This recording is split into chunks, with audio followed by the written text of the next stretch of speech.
और second world war के बाद पोस्ट वर्ल्ड वॉर एक दुनिया में एक नया ऑर्डर, न्यू वर्ल्ड ऑर्डर उसने आकार लिया। पोस्ट कोरोना भी एक नया वर्ल्ड ऑर्डर नजर आ रहा है। पोस्ट कोरोना के बाद दुनिया में एक नया संबंधों का वातावरण शेप लेगा। डिस्क्रिप्शन में इसका पूरा लिंक है, आप इसे ज़रूर देखिएगा और ये देखिएगा कि मोदी जी आखिर क्या बता रहे हैं। जो वो बता रहे हैं वो बाइबल से बिल्कुल मैच करता है और हम बिल्कुल अंत के दिनों में रह रहे हैं। आदम से लेकर के यीशु मसीह के जन्म तक 4000 साल और यीशु मसीह के क्रूस से लेकर के इस अंत के समय तक ये 2000 साल। रैप्चर के बाद एंटी क्राइस्ट के 7 साल और उसके बाद यीशु मसीह का द्वितीय आगमन और उसके बाद 1000 साल यानी कि मिलेनियम ईयर्स। ये सब कुछ तो आपको पता ही है, लेकिन अब ये जान लीजिए कि हम अंत के दिनों में आ गए हैं, क्योंकि प्रधानमंत्री जी खुद संसद भवन में ये बात कह रहे हैं कि एक न्यू वर्ल्ड ऑर्डर का लाना बहुत ही ज्यादा जरूरी हो गया है। अब जरा इसके आगे की बात भी सुन लीजिए। लेकिन आज पोस्ट कोरोना जो नया वर्ल्ड ऑर्डर तैयार होगा और होना ही है, किस रूप का होगा, कैसा होगा, कौन उसको इनिशिएट करेगा, वो तो वक्त बताएगा। ये बात भी बिल्कुल सच है कि होना ही है, ये न्यू वर्ल्ड ऑर्डर लागू होना ही है, क्योंकि ये बाइबल में दिया है और आप बाइबल की प्रोफेसीज पढ़ के उसका रूप भी समझ सकते हैं और कौन उसे इनिशिएट करेगा ये भी आपको पता चल सकता है।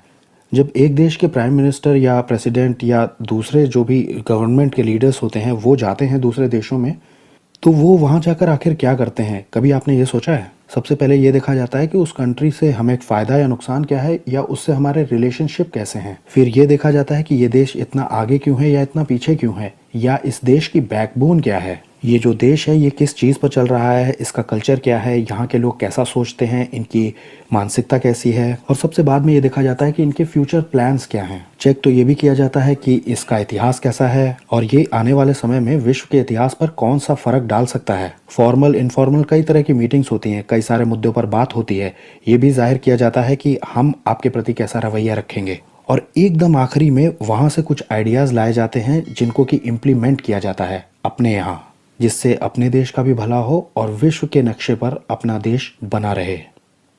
लेकिन दुनिया ने जिस प्रकार से संकट को झेला है, दुनिया इस पर सोचने के लिए मजबूर हुई है और होना है। ऐसी स्थिति में भारत विश्व से कट करके नहीं रह सकता। भारत एक कोने में गुजारा नहीं कर सकता। हमें भी एक मजबूत प्लेयर के रूप में उभरना होगा, लेकिन सिर्फ जनसंख्या के आधार पर हम दुनिया में अपनी मजबूती का दावा नहीं कर पाएंगे। वो एक ताकत है, लेकिन इतनी ताकत मात्र से नहीं चलता है। नए वर्ल्ड ऑर्डर में भारत को अपनी जगह बनाने के लिए भारत को सशक्त होना पड़ेगा, समर्थ होना पड़ेगा, और उसका रास्ता है आत्मनिर्भर भारत।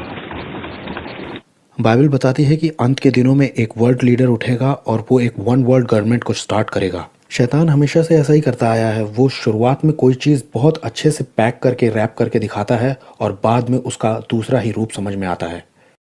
अभी टेक्नोलॉजी के नाम पर बहुत सारे डिसीजंस लिए जाएंगे और फिर एक ऐसा मार्क निकाला जाएगा जिसके बिना किसी भी तरह की चीज़ को खरीदना जो कि डेली यूज़ की है वो इम्पॉसिबल हो जाएगा। चाहे वो पेट्रोल हो, चाहे मेडिसिन हो या और कोई ज़रूरत का सामान, खाने पीने की चीज़ें, ये सब कुछ उस नंबर या उस निशान, उस मार्क के बिना पॉसिबल ही नहीं होगा। इन सब बातों के बीच में एक बात आपको याद रखनी है कि there is a god in heaven. स्वर्ग में एक परमेश्वर है। निराश मत होना, क्योंकि उस एकमात्र परमेश्वर के बेटे ने खुद ये वादा किया है, संसार में तुम्हें क्लेश तो होता है, लेकिन ढांढस बांधो, मैंने संसार को जीत लिया है। ये वक्त समझदार कुंवारियों का है कि वो तेल भर लें, वो तेल इकट्ठा कर लें, क्योंकि दूल्हा आने वाला है और हमें उसके आगमन के लिए तैयार होना है। हमारा असली घर तो उसके साथ है। बाइबल कहती है कि हम पृथ्वी पर परदेसी हैं। ऐसे अनेक वीडियोस को देखने के लिए हमारे चैनल को सब्सक्राइब करें, बेल आइकन प्रेस करें और वीडियो को लाइक जरूर करें। धन्यवाद।